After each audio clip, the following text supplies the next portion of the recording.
प्रत्येक पनीर सारखं नसतं। शुद्धतेची खात्री करूनच योग्य पनीर निवडा।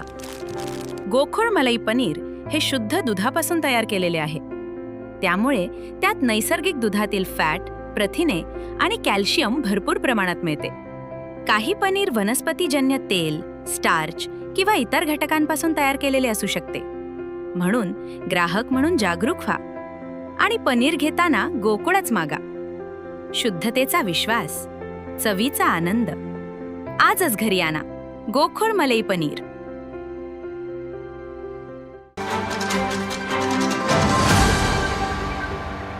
संपूर्ण जगानं आणि इथल्या संपूर्ण शिक्षण तज्ञांनी मान्य केले की प्राथमिक शिक्षण हा संपूर्ण शिक्षणाचा पाया आहे।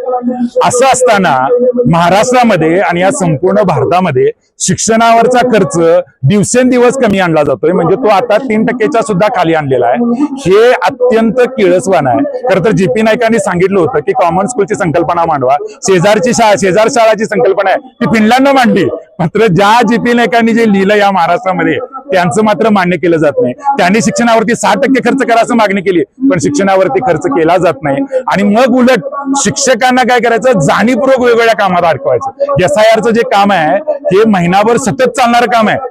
हे जर केलं तर मुलाचं आणि त्या शिक्षकाची गाठ पडणार नाही आणि मग नंतर ओरडणार बम सारखा एखादा आमदार, अरे बघा शिक्षण जिल्हा परिषद शाळांचं शैक्षणिक गुणवत्ता ढासळली। अरे ढासळल्या पाठीमागची कारण तुम्ही शोधणार कधी? टीईटी सारखा वेळ काय? संसद यासाठी 126 खासदारांनी हा प्रश्न मांडला आणि हा प्रश्न मांडला असताना संसदेला तो अधिकार आहे RT कायद्यानुसार 23 कलम दुरुस्त करण्याचा, पण जाणीवपूर्वक केंद्र सरकार सुद्धा दुरुस्त करत नाही। कारण शिक्षकांना काय करायचं, अडचणीत आणायचं आहे। संच मान्यतेचा शासन निर्णय तर इतका भयान आहे की मला तर त्याच्यावर म्हणजे हास्यास्पद आहे तो। कारण महाराष्ट्रातल्या महाबळेश्वरच्या ठिकाणच्या शाळांच्या मध्ये 25 पटाला 2-2 शिक्षक आहेत। फिनलंड सारखा देश 1969 साली आपल्या शाळेच्या शिक्षणाच्या बाबतीत काम करतोय आणि तिथं पण 2-2 शिक्षक 30-30 पदाला दिले जात आहेत आणि इथं मात्र 31 पटाला 2 शिक्षक, 96 पट 106 पट झाला तर तिसरा शिक्षक। अरे ही हुकुमशाही आहे का काय आहे? कसं टिकणार आहे गोरगरिबांचं शिक्षक? आणि म्हणून आदरणीय फडणवीस साहेबांना माहिती आहे, आमची एक विनंती आहे, या गोरगरिबांच्या लेकरांचं जर शिक्षण वाचवायचं असेल तर तुम्ही स्वतः आता लक्ष घालणं गरजेचं आहे। तुम्ही स्वतः लक्ष घालून या आमच्या ज्या मागण्या आहेत या का आहेत? आमची पगाराची मागणी नाही आहे, आमची मागणी हीच आहे। यापूर्वी सुद्धा आम्ही रस्त्यावरती लढलो, ते आम्हाला शिकवू द्या म्हणून, आणि पुन्हा शाळा सुरू झाल्या 15 जूनला आणि तुम्ही लगेच आम्हाला काम लावले महिनाभरच। आणि त्यासाठी तुम्हाला आता अधिकारी काय म्हणायला लागलेत माहितीये का, यांना मुक्त करतो आम्ही।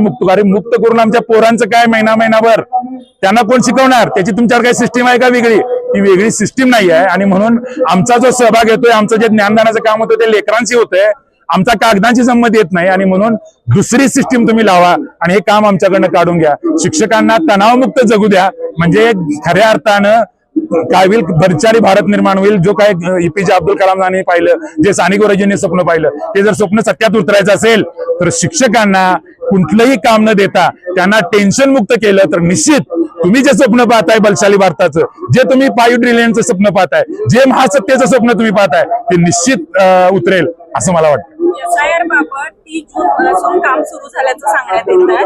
आपल्याला त्या संदर्भात काही आधी ट्रेनिंग दिलंय का शिक्षकांना? हो। ताज्या घडामोडी पाहण्यासाठी माझा महाराष्ट्र न्यूजला आजच सबस्क्राईब करा।